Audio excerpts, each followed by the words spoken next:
వరదరం విష్ణుం శశివర్ణం చతుర్భుజం ప్రసన్నవదనం ధ్యాయేత్ సర్వవిఘ్నోపశాంతయేత్. గురుర్బ్రహ్మా గురుర్విష్ణుః గురుర్దేవో మహేశ్వరః గురుః సాక్షాత్ పరబ్రహ్మ తస్మై శ్రీగురవై నమః. వ్యాసాయ విష్ణురూపాయ వ్యాసరూపాయ విష్ణవే నమో వై బ్రహ్మనిధయే వాసిష్ఠాయ నమో నమః. కూజంతం రామ రామీతి మధురం మధురాక్షరం ఆరుహ్య కవితాశాఖాం వందే వాల్మీకికోకిలం. శ్రుతిస్మృతిపురాణానాం ఆలయం కరుణాలయం నమామి భగవత్పాదశంకరం లోకశంకరం. వాగర్ధావివ సంపృక్తౌ వాగర్ధప్రతిపత్తయే జగతః పితరౌ వందే పార్వతీపరమేశ్వరౌ.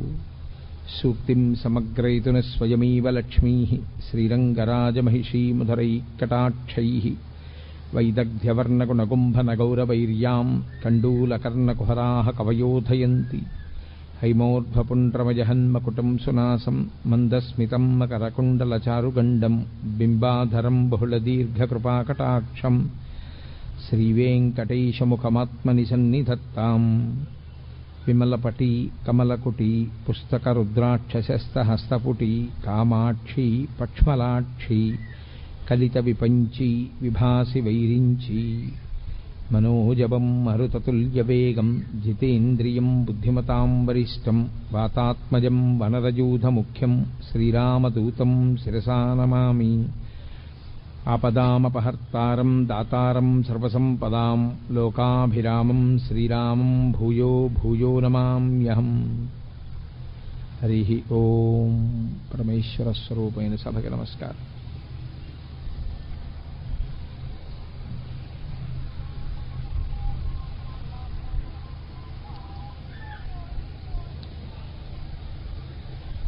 భగవద్గీత ఆధ్యాత్మిక సంపదకి సంబంధించినంత వరకు సనాతన ధర్మంలో అసలు భగవద్గీత పేరు వినని వాళ్ళు ఉండరు.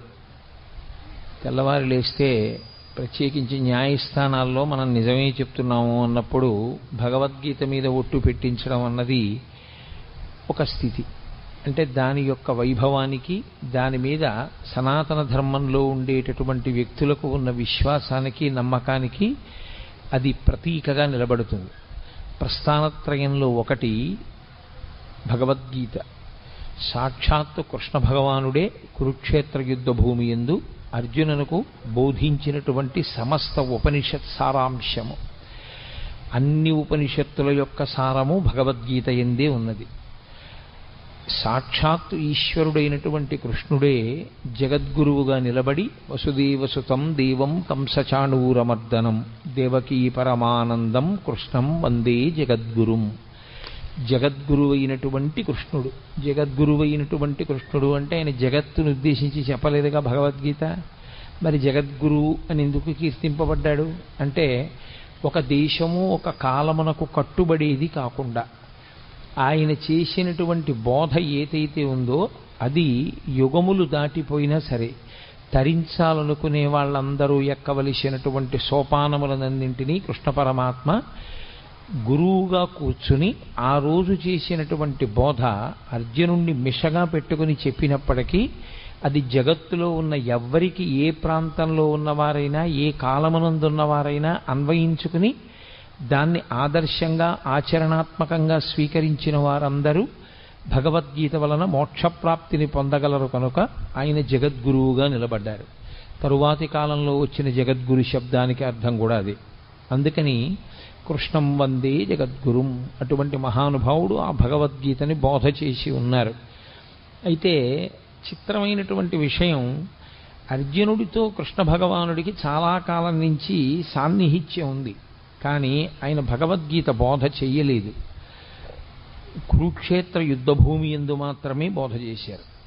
అసలు విచిత్రం ఏమిటంటే సనాతన ధర్మంలో అత్యంత ప్రముఖమైనటువంటివి ఏ ఉన్నాయో అవన్నీ కూడా కేవలం ఒక్క వ్యక్తికి మాత్రమే చెప్పబడ్డాయి. అనేక మందిని కూర్చోబెట్టి చెప్పినవి కావు. ఏవేవి చాలా గొప్పవని మనం అనుకుంటామో అవన్నీ ఒక్కరికే చెప్పారు. శ్రీరామాయణంలో సంక్షేప రామాయణాన్ని నారద మహర్షి వాల్మీకి ఒక్కరికే చెప్పారు. అలాగే ఆదిత్య హృదయాన్ని అగస్త్య మహర్షి రామచంద్రమూర్తికి ఒక్కరికే యుద్ధభూమిలో చెప్పారు. భాగవతాన్ని పరీక్షిత్తుకి ఒక్కడికే శుకబ్రహ్మ చెప్పారు. భగవద్గీతని కురుక్షేత్ర సంగ్రామ భూమి యందు అర్జునుడికి ఒక్కడికే కృష్ణ పరమాత్మ బోధ చేశారు. అది సరి అయినటువంటి సమయం ఆసన్నమైంది అనుకునేంత వరకు ఆయన బోధ చేయలేదు. ఇప్పుడు అర్జునుడు వినడానికి తగిన సమయాన్ని పొంది ఉన్నాడు అని ఆయన అనుకున్నప్పుడు మాత్రమే ఆ బోధ చేశారు. ఆ చేయబడినటువంటి బోధ ఏదో కాకతాళీయంగా 4 మాటలు చెప్పినట్లుగా ఉండదు. అసలు భగవద్గీత యొక్క ఆవిర్భావమే అంత గంభీరంగా ఉంటుంది. అసలు దాని ప్రారంభమే ఒక యోగంతో, అర్జున విషాద యోగంతో ప్రారంభమైంది.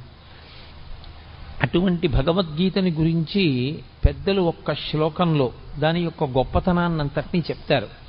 సర్వోపనిషదో గావః దోగ్ధా గోపాలనందన పార్థో వత్సః సుధీర్భోక్త దుగ్ధం గీతామృతం మహత్ అంటారు.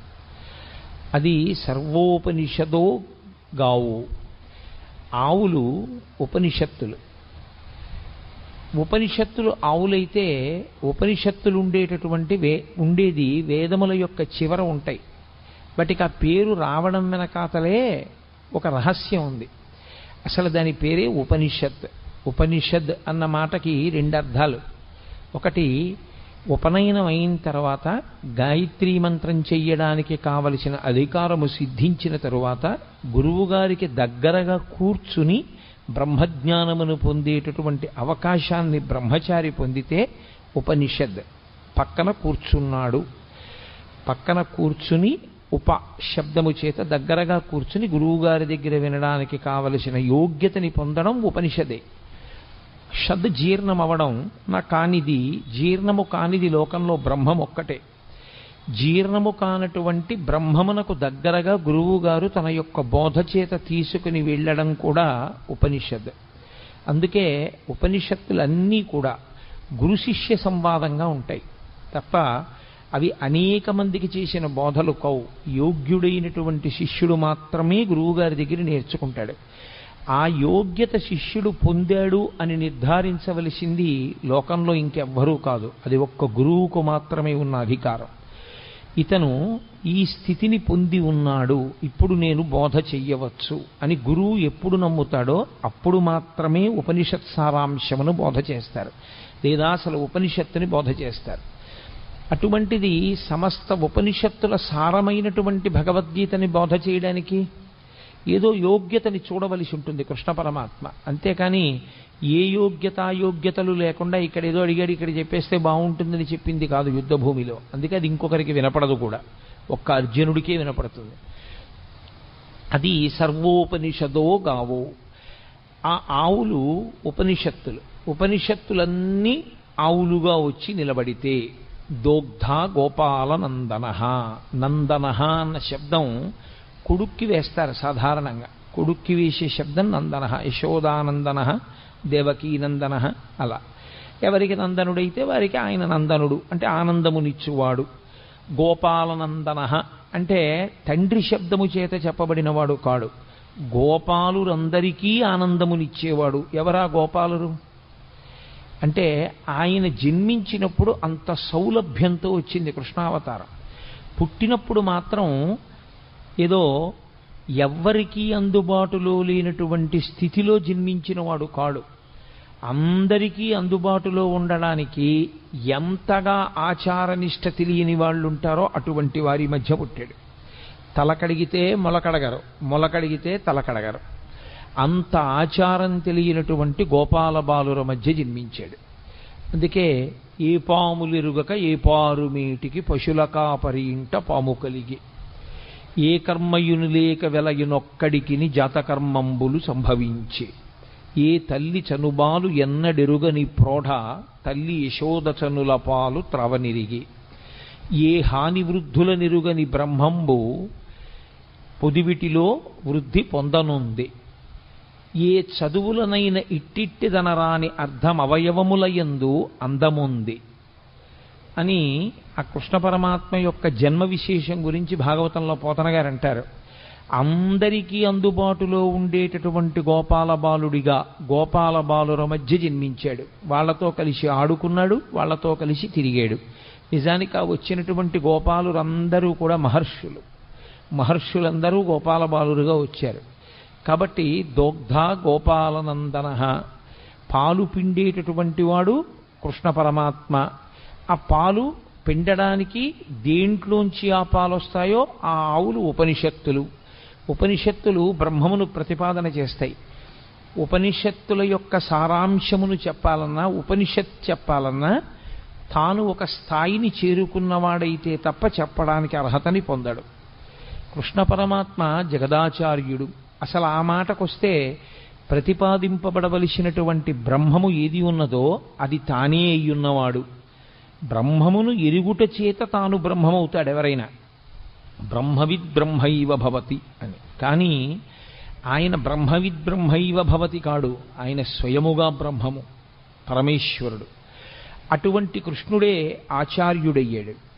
గురువుకి బ్రహ్మమునకు తేడా చెప్పడం సనాతన ధర్మంలో ఉండదు. గురుర్బ్రహ్మ గురుర్విష్ణు గురుర్దేవో మహేశ్వర గురు సాక్షాత్ పరబ్రహ్మ తస్మై శ్రీ గురవై నమః. అటువంటి గురువయ్యాడు. కాబట్టి సర్వోపనిషదోగావో దోగ్ధ గోపాలనందన. ఏ శిష్యుడి యొక్క స్థాయిని బట్టి ఎలా మాట్లాడాలో ఎలా చెప్పాలో బాగా తెలుసున్నటువంటి కృష్ణ పరమాత్మ గురువుగా, ఆ పాలు ఉపనిషత్తుల యొక్క పాలు పిండేవాడిగా, అంటే సమస్త ఉపనిషత్తుల యొక్క సారమైన భగవద్గీతని బోధ చేసేటటువంటి వాడిగా ఆయన నిలబడ్డాడు. పార్థో వత్సః, ఆవు పాలివ్వాలి అంటే ఓ దూడ ఒకటి ఉండాలి తప్పకుండా. ఇప్పుడు ఆ దూడ ఏం చేయవలసి ఉంటుంది? ఆవు పాలు విడిచిపెట్టడానికి. ఆవు పాలు తయారు చేసేటప్పుడు ఉండేటటువంటి ప్రక్రియ చిత్రంగా ఉంటుంది. అది గబగబా తినేస్తుంది. ఈ నూతిగట్టు మీద, చెరువు గట్టు మీద, నదిగట్టు మీద ఉండే పసరిక గబగబా తిని తాను ఒక్క చోట కూర్చుని ఎంత ఆనందంతోటో నెమరవేస్తుంది. కడుపులో ఉన్నదాన్ని మళ్ళీ నోట్లోకి తెచ్చుకుని నోట్లో ఉన్నదాన్ని బాగా నమిలి మళ్ళీ లోపలికి పంపి ఆ పనికిరాని పచ్చగడ్డిలోంచి పసిపిల్లలు కూడా తాగి బ్రతకడానికి వీలైనటువంటిది, పరమ వృద్ధులైనటువంటి వారు, రోగులు కూడా తాగి బ్రతకగలిగినటువంటి పాలని తయారు చేస్తుంది. ఇంత గొప్ప పాలు కదా, పంచామృతములలో మొదటిది కదా.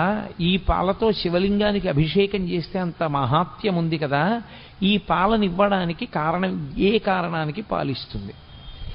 దూడ యొక్క ఆర్తిని చూసి పాలిచ్చేస్తుంది.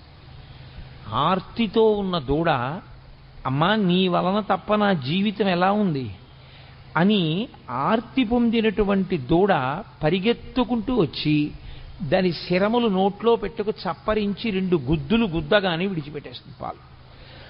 గురువుగారికి ఉండేటటువంటి లక్షణం ఏమిటంటే, శిష్యులు ఆర్తితో వచ్చి గురువుగారి 2 పాదములు పట్టుకుని, గురువుగారు మీరు తప్ప నాకెవరు దిక్కు అని అడగగానే చెప్పకుండా ఉండలేక లోపల దాచుకోకుండా చెప్పేస్తాడు గురువుగారు.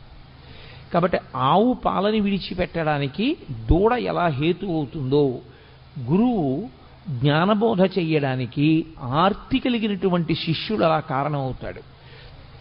కాబట్టి పార్థో వత్సః. ఇప్పుడు పార్థుడు వత్సయై ఆ పాలు రావడానికి కారణమయ్యాడు. ఆవు దూడ అన్ని పాలు తాగదు, అలా త్రాగడానికి అనుమతించరు కూడా. అది పాలు మిగులుస్తుంది. అలా మిగల్చబడినటువంటి పాలు లోకంలో ఎవరెవరు ఆ పాలు కావలసి ఉంటాయో ఆ పాలని ఆ రీతిలో వాడుకుంటారు. ఒకడు త్రాగి బతుకుతాడు, ఒకడు అభిషేకం చేసుకుని తరిస్తాడు, రకరకాలుగా వాడుకుంటారు. అలా సుధీర్భోక్త, ఎవరు ఈ పాలు త్రాగడానికి అర్హులు?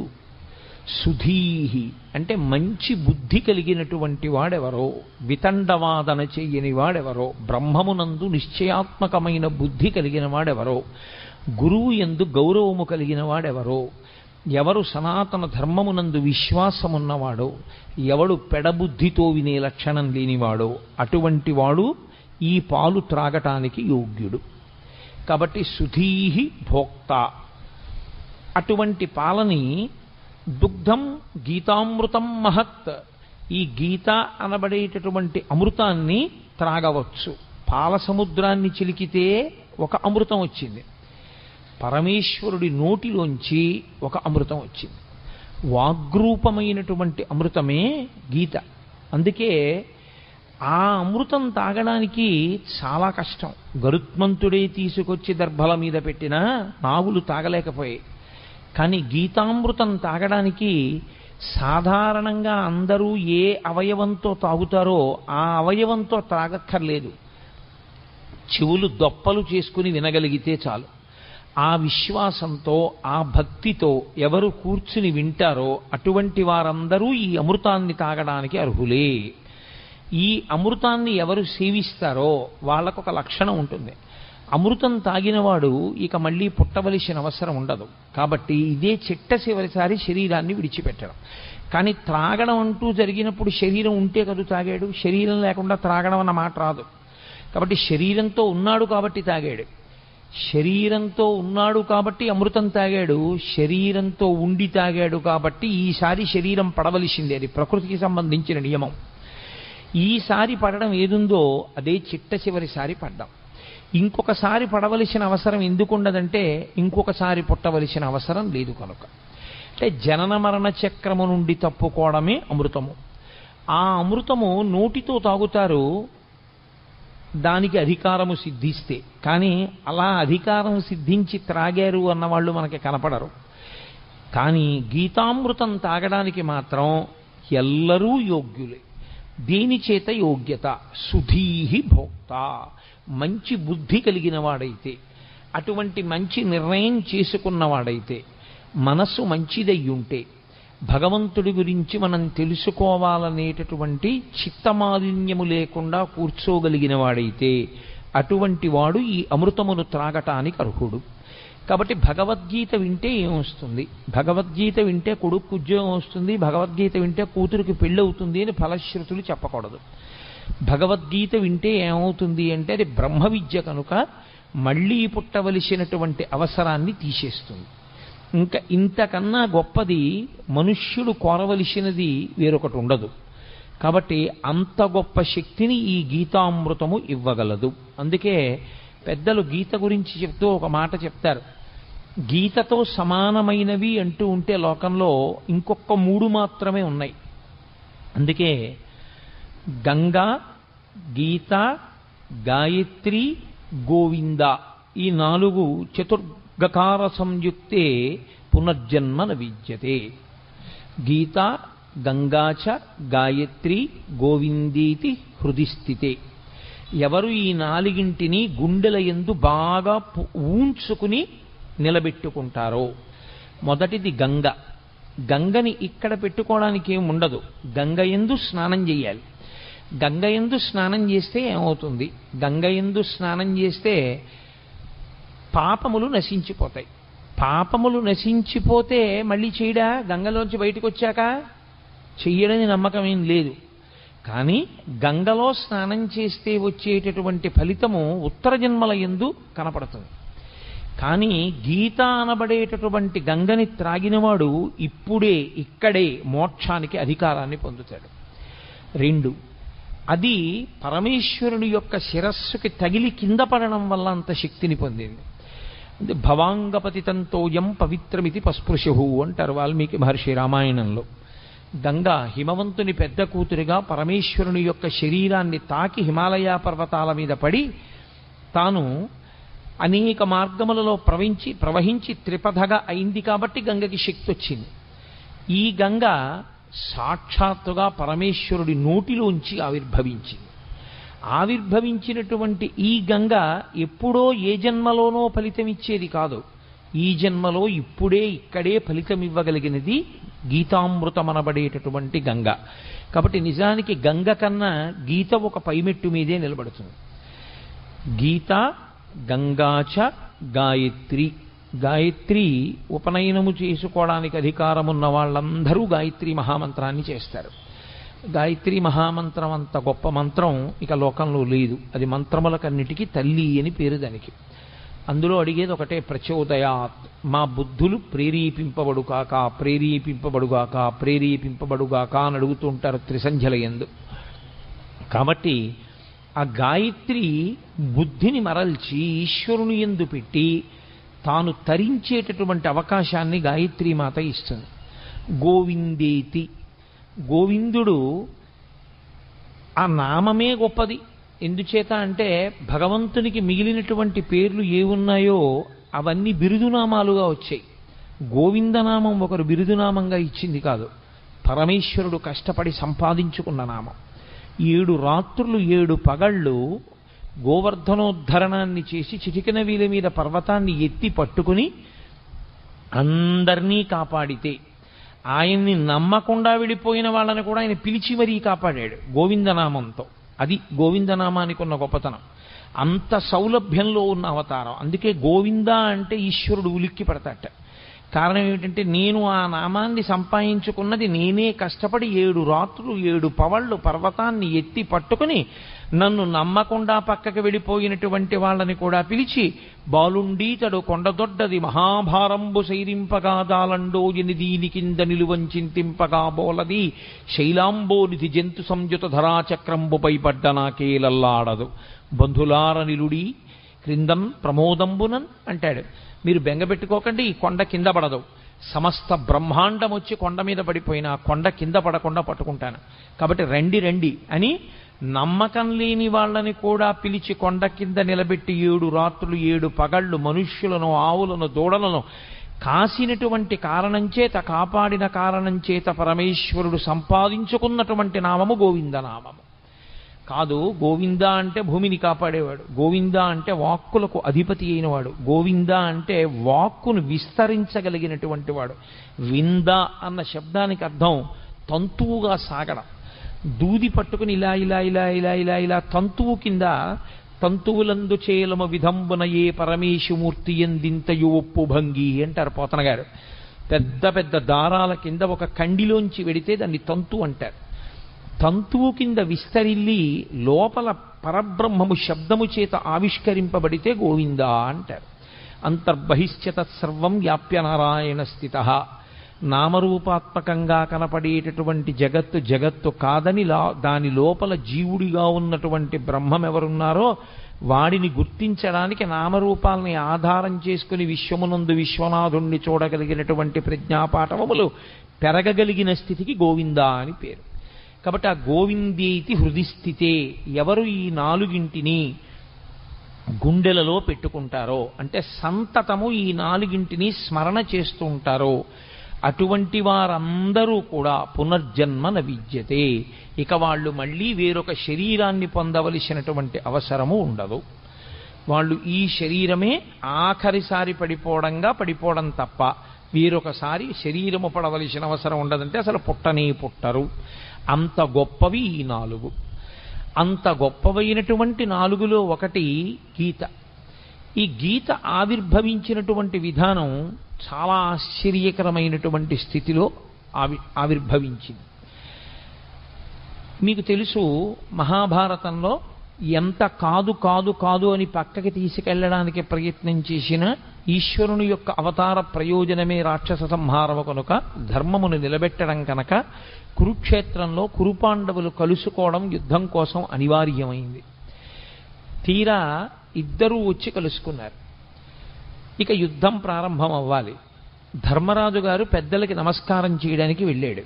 అంతవరకు అందులో ధర్మదోషం ఏం లేదు. వాళ్ళు కలుసుకున్నది కూడా ఎక్కడ అంటే ధర్మక్షేత్రే కురుక్షేత్రే, ధర్మక్షేత్రమైన కురుక్షేత్రంలో కలుసుకున్నారు. వ్యాస భగవానుడు గీతామృతాన్ని ప్రారంభం చేస్తూనే ధర్మ శబ్దంతో ప్రారంభం చేస్తాడు. ధర్మ అంటే పట్టుకోవలసినది, పట్టుకోవడంలో వైక్లభ్యం వస్తే మిమ్మల్ని రక్షించనిది అని గుర్తు. నేను ఒక కుక్క నా మీదకు వస్తున్నప్పుడు నా చేతిలో ఉన్న కర్రని నేను జాగ్రత్తగా పట్టుకోవాలి. అసలు నేను కుక్కని చూసి వణికిపోవడంలో నా చేతి కర్ర జారిపోయింది అనుకోండి, అప్పుడు ఇక ఆ కర్ర నన్ను రక్షించదు.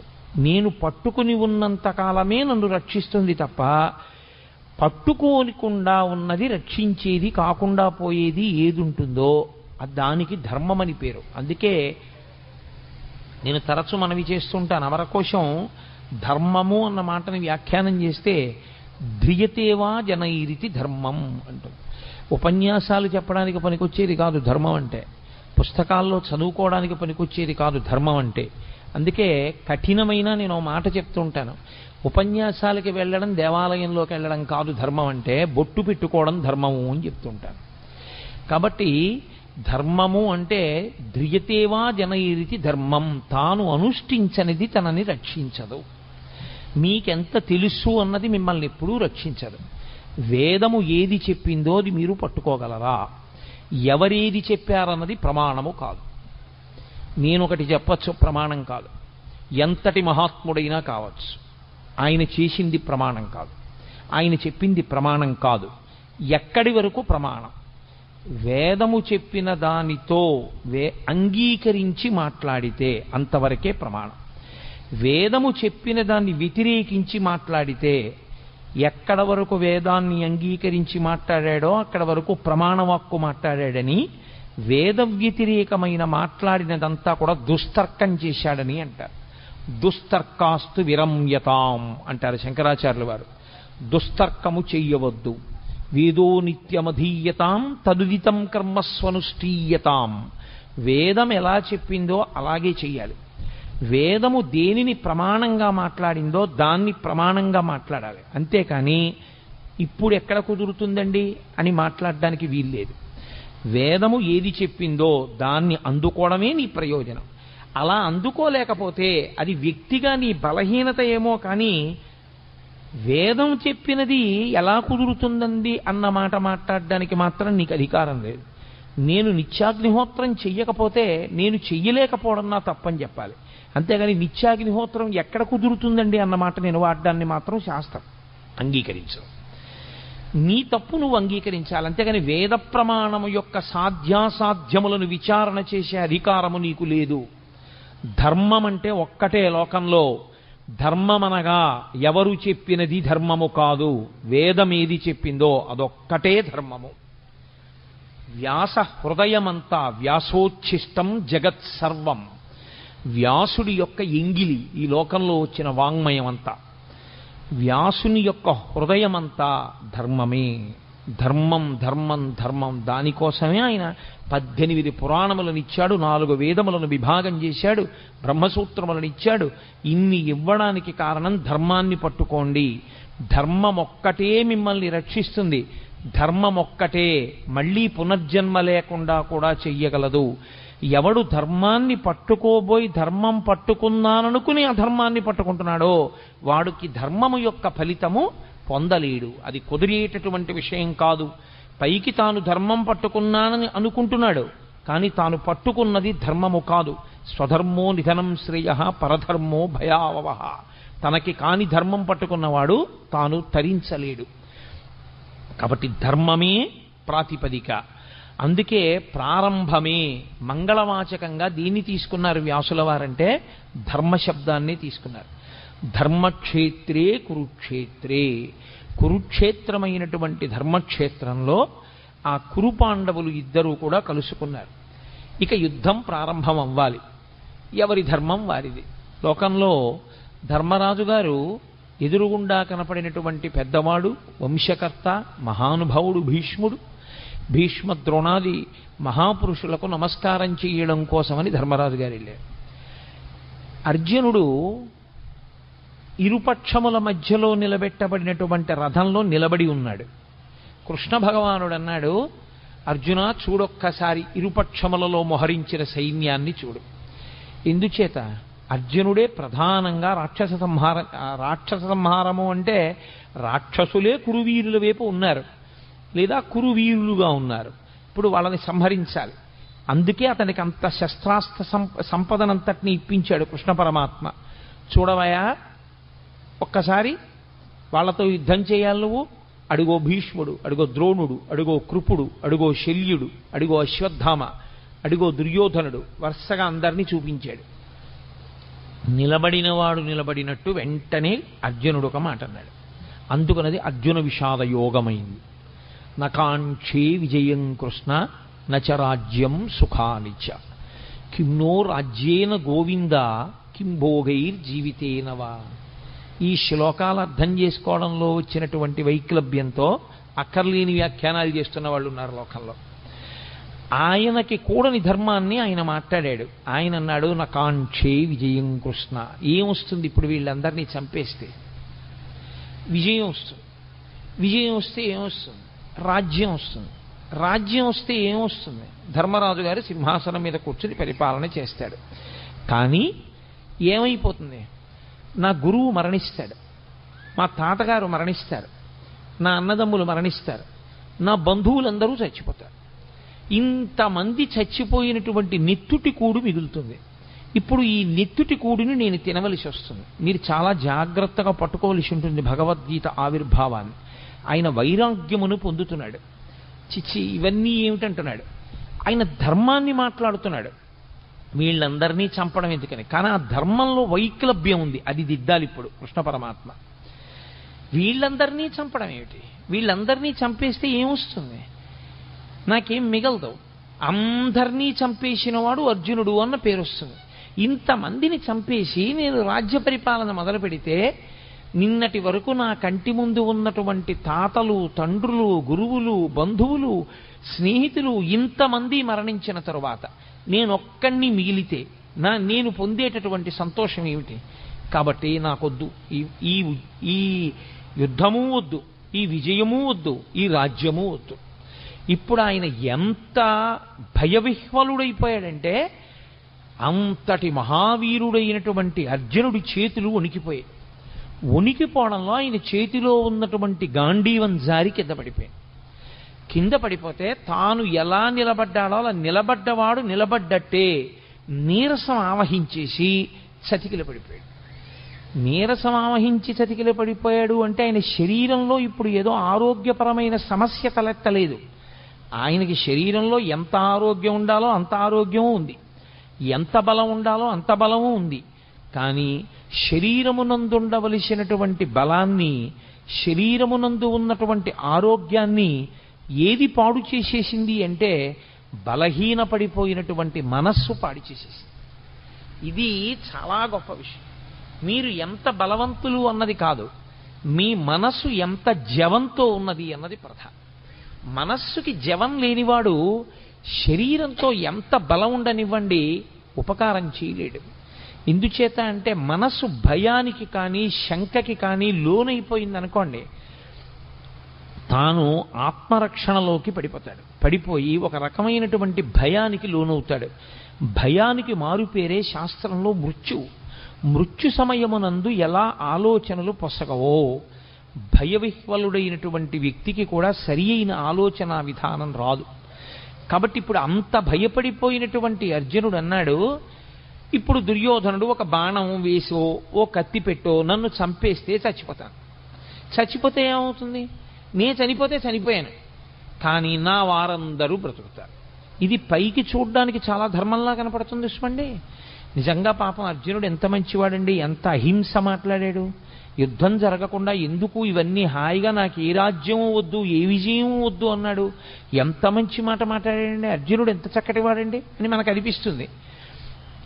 కానీ ఈ మాటలు చెప్పి ఇంకొంచెం ముందుకు వెళ్ళిపోయాడు. ఇంకొక ఆశ్చర్యకరమైన మాట అన్నాడు, నేను వీళ్ళందరినీ చంపేస్తే ఇక లోకంలో నా బంధువులన్న వాళ్ళు మగవాళ్ళు ఎవరు మిగలరు, అప్పుడు ఆడవాళ్ళు ఒక్కళ్ళే మిగులుతారు.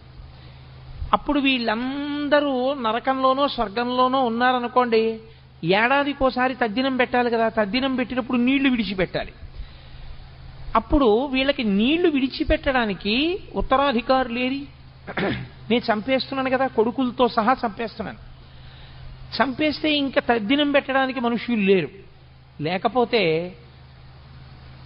ఆ పితృదేవతలు ఎవరైతే ఉన్నారో పతంతి పితరో హ్యేషాం లుప్త పిండోదక క్రియా, వాళ్ళకి పిండ ఉదక క్రియలు ఉండవు. అంటే పిండం పెట్టేవాడు ఉండడు, నీళ్లు విడిచిపెట్టేవాడు ఉండడు. లుప్త పిండోదక క్రియా, ఈ రెండూ లేకపోవడం వల్ల పతంతి పితరో హ్యేషాం, పైలోకానికి వెళ్ళినటువంటి నా పితృదేవతలు మళ్ళీ కింద పడిపోతారు. పైగా ఎప్పుడైతే పురుషుల యొక్క రక్షణ లేదో వీళ్ళందరూ మరణిస్తే వీళ్ళ భార్యలందరినీ పరజాతుల వాళ్ళు వచ్చి భార్యలుగా స్వీకరిస్తారు. ఇప్పుడు వాళ్ళ వలన సంతానం వీళ్ళకి కలుగుతుంది. క్షేత్రములు మిగిలిపోయి బీజములు లేవు. కాబట్టి ఇప్పుడు కుల సంకరం ఏర్పడుతుంది, వర్ణ సంకరం ఏర్పడుతుంది, జాతులన్నీ కూడా కలగాపలగం అయిపోతాయి. ఇటువంటి ఆధార్మికమైనటువంటి వ్యవస్థ ఏర్పడడానికి నేను యుద్ధం చేయడం అవుతుంది. కాబట్టి కృష్ణ, నేను యుద్ధం చెయ్య.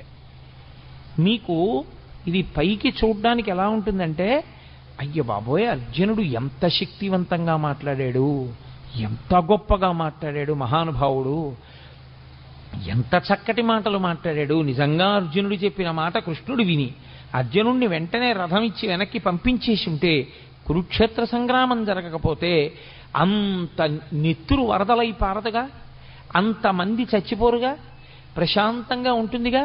మరి ఎందుకు కృష్ణ పరమాత్మ అంతగా పట్టుపట్టి మరీ కురుక్షేత్ర యుద్ధం చేయించినట్టు, ఎందుకంత బోధ చేసినట్లు, ఆయన ఎందుకు మాట్లాడినట్లు? అర్జునుడు మాట్లాడిన దాంట్లో వచ్చిన నష్టం ఏమిటి ఆయన మాట్లాడిన తప్పు అని మనకు అనిపిస్తుంది. అర్జునునికి కలిగినటువంటి విషాదము యోగమైంది భగవద్గీతలో. అందుకే అర్జున విషాద యోగము అని పిలిచారు. యోగ అంటే భగవద్గీతలో కృష్ణ భగవానుడే చెప్పాడు, యోగ కర్మసు కౌశలం. కర్మసు కౌశలం అంటే చేయవలసినటువంటి పనిని కౌశలముతో, అంటే శాస్త్రవిహితముగా, ప్రతిఫలాపేక్షారహితముగా, కర్తవ్యతా బుద్ధితో చేసినటువంటి వాడెవడో వాడు కౌశలముతో చేసినవాడు. తాను చెయ్యవలసినది ఒకటి ఉంటుంది లోకంలో, శాస్త్రము చేత విధింపబడినది. శాస్త్రము ఏది చెయ్యాలని విధించిందో అది చెయ్యడమే తన యొక్క కర్తవ్యము. అలా కాకుండా నిత్తికొత్తికున్నది ఏదుందో అది బాధ్యత. బాధ్యత కుంగ తీసేస్తుంది మనిషిని, కర్తవ్యం మెట్లెక్కిస్తుంది. కాబట్టి తాను చెయ్యవలసింది తాను చెయ్యాలి. క్షత్రియుడిని అంతఃపురాలు ఇచ్చారు, రాజభోగాలు ఇచ్చారు, పరిపాలన చెయ్యమని ఇచ్చారు. దేని కొరకు? క్షత్రియుడు మంచం మీద చచ్చిపోవడం అత్యంత హేయమైన విషయంగా చూసింది శాస్త్రం. ఆనాటికి ఉన్నటువంటి వ్యవస్థ అటువంటిది. ఆయన 10 మందిని రక్షించాలి. అందుకే తనకి వైరం ఉందా లేదా అనవసరం, తనకి వైరం ఉన్నా లేకపోయినా తాను మాత్రం అమాయకులను పీడించేటటువంటి వాళ్ళని నిగ్రహించడం కోసం యుద్ధభూమికి వెళ్ళి అలా అమాయకుల్ని పాడు చేసేటటువంటి వాళ్లతో చేసేటటువంటి యుద్ధంలో తాను శరీరం విడిచిపెట్టినా తాను స్వర్గానికి వెడతాడు తప్ప, తనకి అక్కర్లేని ధర్మం నెత్తి మీద వేసుకుని తన కర్తవ్యాన్ని తాను విస్మరిస్తే, తాను ప్రశాంతంగా శాంతి బోధ చేస్తూ తాను మరణిస్తే, లోకంలో ఉన్న వాళ్ళందరినీ బాధ పెడుతున్నటువంటి రాక్షస శక్తుల్ని దునుమాడవలసినటువంటి వాడు తన కర్తవ్యాన్ని తాను నిర్వర్తించకుండా అక్కరలేని కర్తవ్యాన్ని తెచ్చి తన నెత్తి మీద పెట్టుకుని ఆ కర్తవ్య నిర్వహణ చేత తాను శరీరం విడిచిపెడితే అటువంటి వాడు అధమలోకాలకు వెళ్ళిపోతాడు, అధమ ఉపాధుల్లోకి వెళ్ళిపోతాడు. కాబట్టి ఎవరు చెయ్యవలసినటువంటి కర్తవ్యాన్ని వాళ్ళు చెయ్యవలసి ఉంటుంది. ఇప్పుడు అర్జునుడికి వచ్చినటువంటి పెద్ద వైక్లభ్యం ఎక్కడొచ్చిందంటే, ధర్మము అన్నదాన్ని ఒకదాన్ని పట్టుకున్నాడు.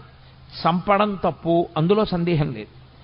భూతదయ అన్ని ధర్మములలోకి గొప్ప ధర్మం, నిష్కారణంగా చంపకూడదు. కానీ ధర్మమును నిలబెట్టడం కోసం ధర్మాన్నే పాడు చేస్తున్న వాళ్ళు ఎవరున్నారో అటువంటి వాళ్ళని సంహరించి ధర్మాన్ని నిలబెట్టవలసినటువంటి కర్తవ్యం క్షత్రియుడిది.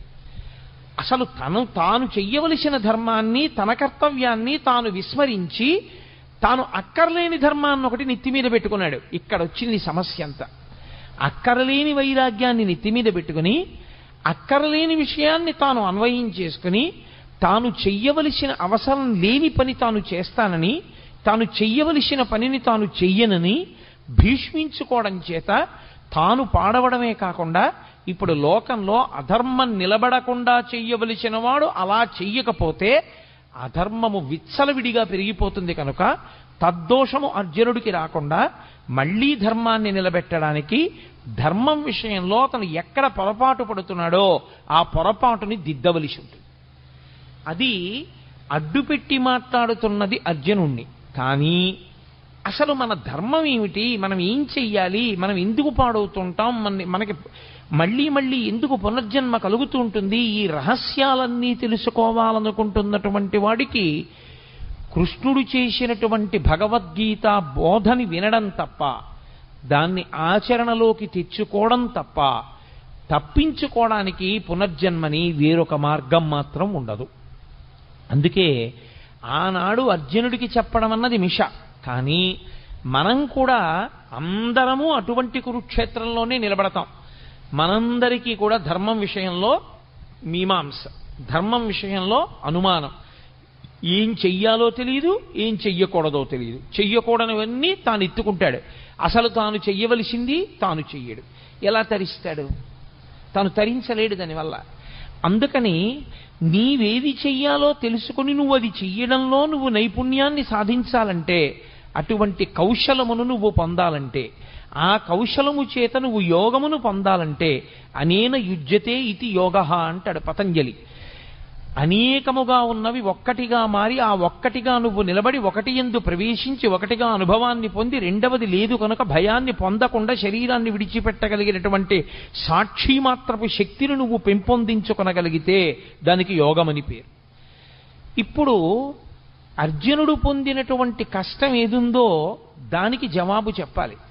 చిత్రం ఏమిటంటే 1వ అధ్యాయం మొత్తం మీద అర్జున విషాద యోగంలో కృష్ణ భగవానుడు ఎక్కడా మాట్లాడలేదు. ఎందుచేత అంటే ఎవడికి ధర్మం విషయంలో అనుమానం ఉందో, ఎవడు పొరపాటు జీవితం గడుపుతున్నాడో, ఎవడు ఈ అయోమయంలో ఉన్నాడో వాణ్ణి ముందు తనకున్న అయోమయం అంతా మాట్లాడినివ్వాలి. అందుకని ముందే నోరు నొక్కేశారనుకోండి, అసలు నన్ను చెప్పనిస్తే కదండి అంటాడు. అందుకని ముందు మాట్లాడనివ్వాలి. ఎంత మాట్లాడతాడో అంతా మాట్లాడనిచ్చి అప్పుడు తాను మాట్లాడాలి ఆచార్యుడు. అందుకే 2వ అధ్యాయం వచ్చేంత వరకు అసలు కృష్ణ భగవానుడు నోరు విప్పలేదు. మనం డాక్టర్ గారి దగ్గరికి వెడతాం. డాక్టర్ గారి దగ్గరికి వెడితే డాక్టర్ గారు మనకున్నటువంటి అనారోగ్యాన్ని అడుగుతాడు. మనకేం తెలుసు అంటే దేని మూలంగా రోగం వచ్చిందో మనకి తెలియదు. వచ్చిన రోగం వల్ల మనం పడుతున్న బాధ ఒకటే మనకి తెలుసు. మనమేం చెప్పగలం? మన బాధ ఒకటే చెప్పగలం డాక్టర్ గారికి.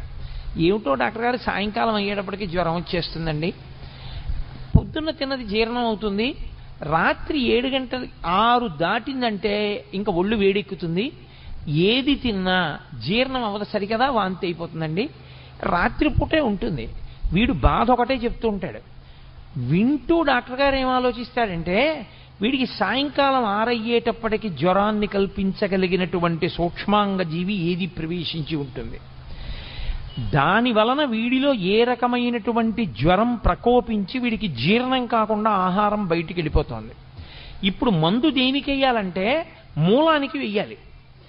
ఏ సూక్ష్మక్రిమి శరీరంలో ప్రవేశించడం చేత అతనికి సాయంకాలం జ్వరం వచ్చి తిన్న పదార్థం జీర్ణం కాకుండా వాంతవుతోందో ఆ సూక్ష్మక్రిమి మీద అతను ఔషధాన్ని ఇవ్వాలి. అంతేకాని వాంతి అయిపోకుండా ఏం చేయాలో లవంగమొగ్గ నవలాలో ఏలక్కాయ నవలాలో చెప్పడానికి అతని భార్య చాలు, పక్కింట్లో ఉన్నవాళ్లే చాలు, డాక్టర్ గారు అక్కర్లేదు దానికి. డాక్టర్ గారు చెప్పవలసింది మూలాన్ని ఛేదించాలి. అర్జునుడు మాట్లాడితే అర్జునుడు మాట్లాడిన మాటల వెనక ఛేదింపబడవలసినటువంటి మూలాల్ని కృష్ణ పరమాత్మ పట్టుకున్నాడు. ఇది అందుకే భవద్భీషిణి అయింది. గీతకి భవద్భీషిణి అని పేరు ఉండడానికి కారణం అదే. సంసారము అంటేనే అయోమయం, సంసారం అంటేనే రాగద్వేషములు. మీరు కొంచెం జాగ్రత్తగా పట్టుకోగలిగితే సంసారమునకు మారు పేరే రాగద్వేషములు. రాగము ద్వేషము ఈ రెండు ఎప్పుడుంటాయి? ఇంకొకడు ఉంటే కదండి. ఇప్పుడు నాకన్నా ఇంకొకడు ఉన్నాడు అనుకోండి, అప్పుడు నేను వాడిని ప్రేమిస్తే రాగం, నాకు వాడి మీద సంతోషంగా ఉండి వాడిని నేను అభిమానిస్తే నాకు వాడి మీద రాగం ఉన్నది. నేను వాడి మీద కోపం పెట్టుకుంటే నాకు ద్వేషం ఉన్నది. అసలు రెండవది లేదు ప్రపంచంలో, ఒక్కటే ఉన్నది. రాగమునకు కానీ ద్వేషమునకు కానీ ఏమైనా కారణం ఉందా? ఇంకో వస్తువు లేదు, ఉన్నదొక్కటే, పరబ్రహ్మం ఒక్కటే ఉంది. ఆ ఉన్న ఒక్క పరబ్రహ్మము ఎలా ఉన్నది? ఇన్నిగా కనపడుతున్నా కాదురా, ఇన్ని యథార్థమునకు ఉన్నదొక్కటే. అన్ని నగలుగా కనపడుతున్నా ఉన్నదొక్క బంగారమైనట్టు, అనేక కుండలుగా కనపడుతున్నా ఉన్నదొక్క మన్నైనట్టు, అనేక కడవలలో పోసిన ఉన్నది ఆ ఆవు పాలైనట్టు, అనేకమైన ఆవులున్నా అన్నిటి యొక్క పాలలో ఉన్న ధర్మము ఒక్కటైనట్టు, మనకి ఉన్నది ఒక్కటే పదార్థము అని తెలిసిందనుకోండి, ఇప్పుడు ప్రేమించడానికి లేదు, ద్వేషించడానికి లేదు.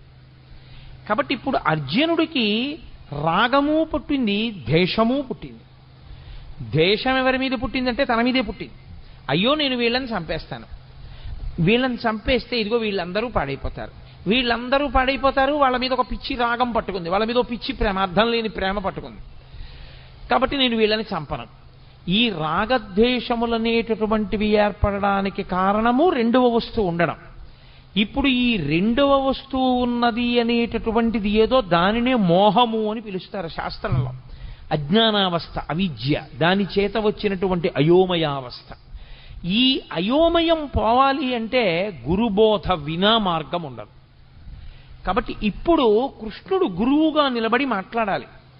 అందుకు ఆయన మాట్లాడుతున్నాడు. ఇప్పుడు కృష్ణుడు మాట్లాడితే ఏమవుతుంది? అర్జునుడికి ఏ మోహము తనకున్నదని తనకి తెలియదో అది పోయిందని తెలుస్తుంది.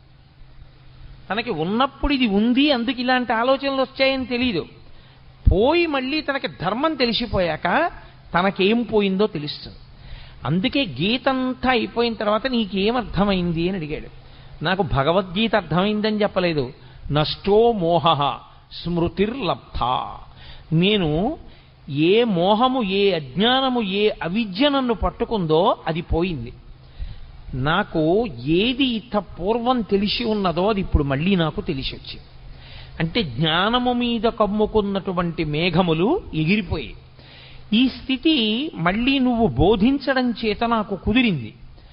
అందుకని ఇప్పుడు అర్జునుడు అవధి లేనటువంటి అజ్ఞానంతో మాట్లాడేశాడు.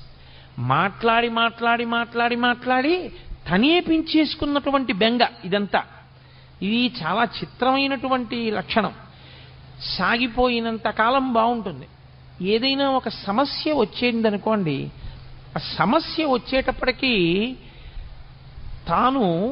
తానుగా నిలబడి కర్మఫలాన్ని అనుభవించేసేయగలిగినటువంటి శక్తి అందరి యందు ఉండడం సాధ్యమయ్యే విషయం కాదు. చాలా చాలా కష్టం. అక్కడికి వచ్చేటప్పటికీ గిజగిజగిజలాడిపోయి ఖచ్చితంగా ద్వైతీభావంలోకి వెళ్ళిపోతాడు. వాడు నేను రెండు భావాలు వస్తాయి. అభిమానము చేత కానీ ద్వేషము చేత కానీ వచ్చేస్తుంది అది. ఈ వచ్చినప్పుడు మాట్లాడటమే చాలా కష్టం. అక్కడ ఆ భావనల నుంచి శిష్యుణ్ణి పైకెత్తి స్వధర్మం దగ్గర నిలబెట్టాలి. మళ్ళీ ఏది ధర్మమో దాని యందు నిలబెట్టాలి. అది నిలబెడుతున్నాడు ఆయన. ఇప్పుడు ఆయన నిలబెట్టడంలో ఒక్క అర్జునుడు కాదు అలా నిలబడేది. గీత చదువుకుంటున్న వాళ్ళందరూ అటువంటి ధర్మక్షేత్రంలో, అటువంటి కురుక్షేత్రంలో నిలబడ్డవాళ్ళే. మనం అందరం కూడా రాగము ద్వేషము ప్రతి క్షణం. చిత్రం ఏమిటంటే రాగము శాశ్వతముగానూ ఉండదు, ద్వేషము శాశ్వతముగానూ ఉండదు. ఒకప్పుడు మీరు అపారమైన రాగముతో ఉన్న వ్యక్తి మీరు అపారముగా ద్వేషించే వ్యక్తి, మీరు అపారముగా ద్వేషించే వ్యక్తి మీరు అపారముగా ప్రేమించే వ్యక్తి మారిపోతుంటుంది. ఇప్పుడు రాగము ద్వేషము మారడానికి వ్యక్తియా కారణము, మనస్సా కారణము? ఏది తనకి అనుకూలమో అది జరగకపోవడం చేత ద్వేషం వచ్చింది, ఏది తనకి అనుకూలము కాదో అది జరగడం వల్ల ద్వేషం వచ్చింది. ఇప్పుడు ఈ రాగద్వేషములు రెండూ పోవడానికి అవిద్య పోవాలి. ఈ అవిద్య పోవాలి అంటే అది గురువుగారు మాట్లాడితే తప్ప శిష్యుడికి పోదు. కాబట్టి ఇప్పుడు ఏం చేస్తాడంటే అవిద్యలో విడుతున్నవాడు విశేషమైన చిత్తభ్రాంతికి, చిత్తమాలిన్యానికి, భయానికి లోనైపోతాడు. ఈ భయానికి అంతుండదు. ఇంకా ఎంత భయంతోటో వెర్రిముర్రి ఆలోచనలన్నీ పెరిగిపోతుంటాయి. ఈ పెరిగిపోతూ వెళ్ళిపోతూ ఉండడం అనేటటువంటిది అర్జునుడి విషయంలో ఎక్కడ వరకు వెళ్ళిపోయిందంటే, అదిగో పైనుంచి పితృదేవతలు పడిపోతారు, వాళ్ళకి పిండాలుండవు, ఉదక క్రియలుండవు. ఆ తరువాతి కాలంలో వాళ్ళ భార్యల యందు జన్మించేటటువంటి సంతానం అంతా కూడా కులసంకరం అయిపోతుంది. ఇంతమందిని చంపేసి నాకెందుకు ఈ నెత్తిటికూడు, ఎన్నిన్ని పెద్ద మాటలు మాట్లాడేస్తున్నాడు, అక్కర్లేనివన్నీ మాట్లాడేస్తున్నాడు. మాట్లాడనిచ్చాడు, బాగా మాట్లాడనిచ్చాడు. ఇంత అర్జునుడు ఏమైపోయాడో తెలుసా అండి? ఇంతమంది శత్రువుల్ని అస్త్రప్రయోగం చేసి చంపగలిగినటువంటి అర్జునుడు తన మనసు తనకి బరువైపోతే తన చిత్తము మలినమైపోతే, తాను పెంచుకున్న భయానికి తాను వశుడైపోతే, తాను గాంధీవం వదిలేసి కూలబడిపోయి కృష్ణ పరమాత్మ యొక్క కాళ్ల మీద పడిపోయి బావా బావా అని పిలిచేటటువంటి వాడు ఒక ఆశ్చర్యకరమైనటువంటి మాట అన్నాడు. నేను నీకు శిష్యుణ్ణి అన్నాడు.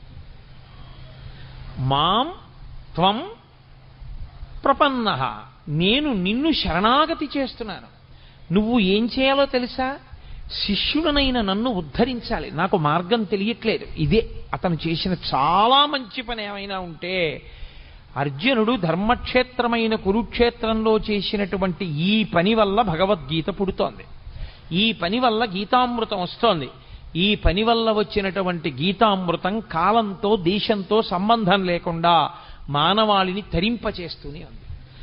మాట్లాడి మాట్లాడి మాట్లాడి మాట్లాడి మాట్లాడి ఇంకా నేను మాట్లాడనయా, మాట్లాడిన కొద్దీ భయం ఎక్కువైపోతోంది. ఇంకా భయం వైపుకే పెడుతున్నాయి కానీ ఆలోచనలు, నేను బయటికి రాగలనన్న ఆలోచన అసలు నాకు రావట్లేదు.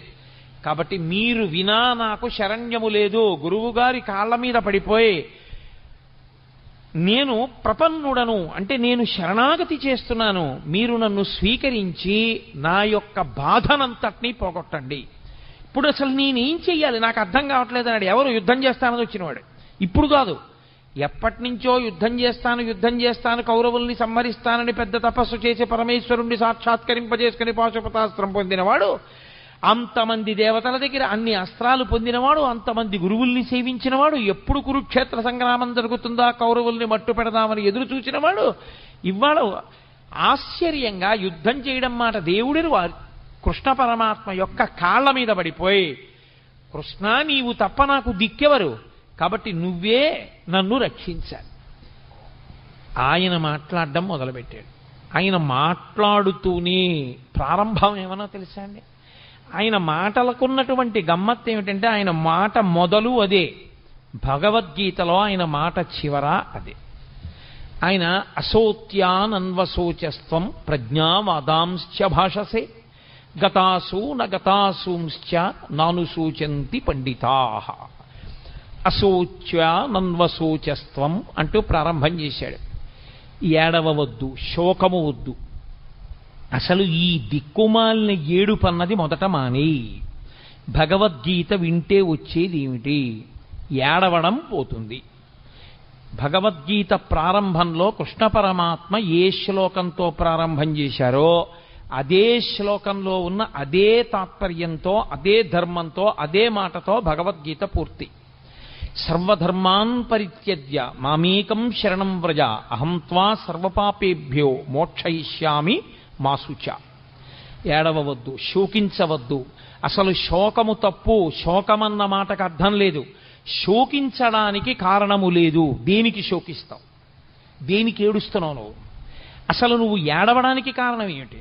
పైగా ఏడిచేటప్పుడు ఎలా మాట్లాడుతున్నావు? అశోచ్యానంద్వశోచస్తం ప్రజ్ఞావాదాంశ్చ భాషసే. వాత పెట్టి మాట్లాడాడు.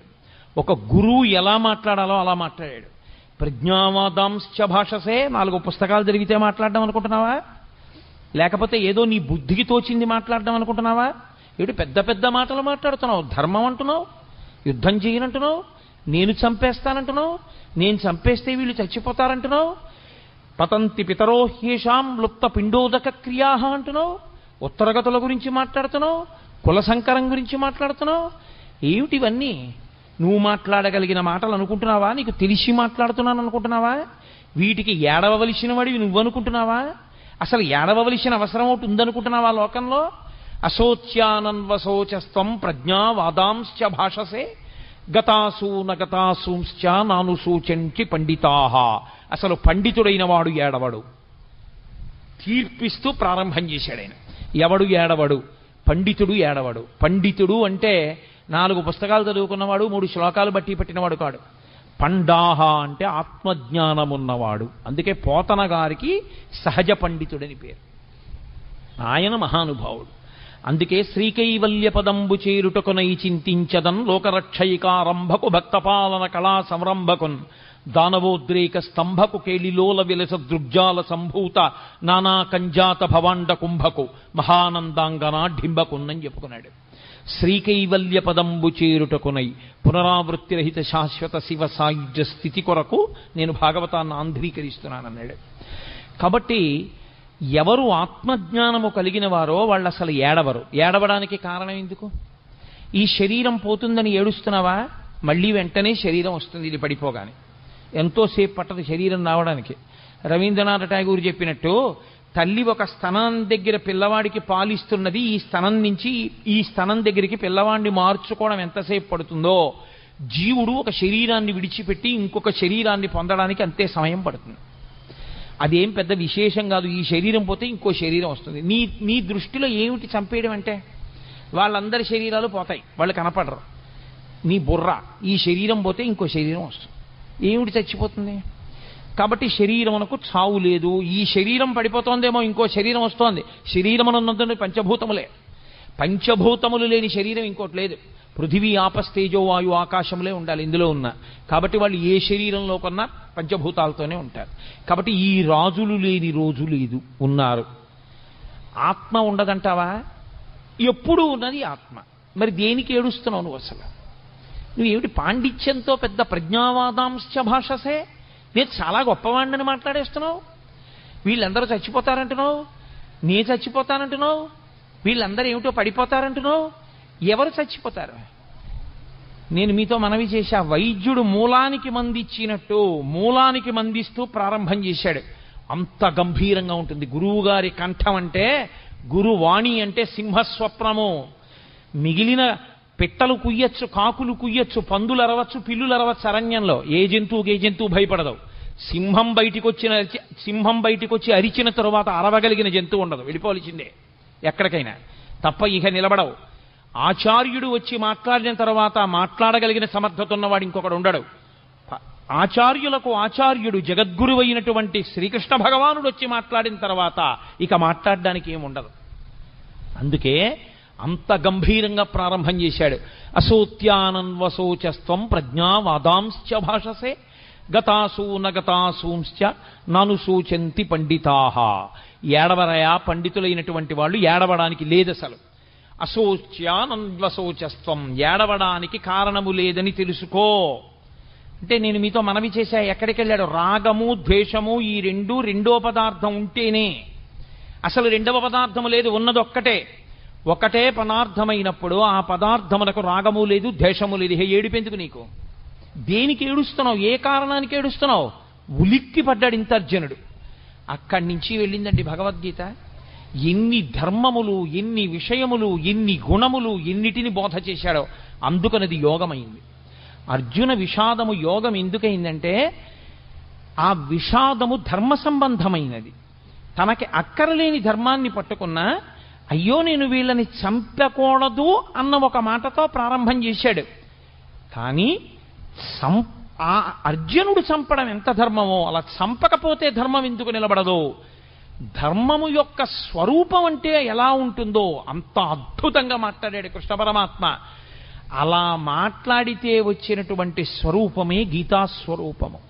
సరే, నేను చేసేది 7 రోజుల ప్రసంగాలే కాబట్టి విహంగ వీక్షణంగా గీత యొక్క వైభవాన్ని ఆవిష్కరించడానికి ఇవాళ ప్రారంభోపన్యాసంగా గీతావిర్భావం గురించి 4 మాటలు చెప్పాను.